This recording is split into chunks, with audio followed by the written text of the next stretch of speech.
आओ बच्चों, आपको एक कहानी सुनाएं। आज की कहानी का अनवान है चालाक लोमड़ी और होशियार चूहा। एक दिन जंगल में एक चालाक भूखी लोमड़ी फिर रही थी। उसे कहीं से कुछ खाने को नहीं मिल रहा था। अचानक उसकी नजर एक छोटे से चूहे पर पड़ी जो मजे से पनीर खा रहा था।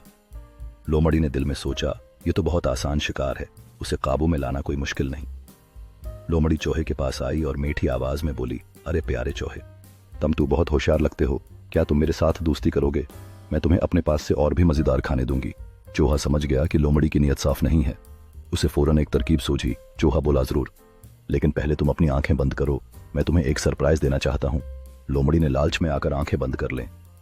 चूहा फौरन करीबी दरख्त पर चढ़ गया और जोर से चिल्लाया, आए जंगल वालों, लोमड़ी को पनीर चाहिए, लेकिन उसे खुद शिकार करना नहीं आता। यह सुनते ही सब जानवर हंसने लगे और लोमड़ी शर्मिंदा होकर वहां से भाग गई। तो बच्चों, इस कहानी से हमें यह अखलाकी सबक मिलता है कि चालाकी के मुकाबले में होशियारी हमेशा जीत जाती है।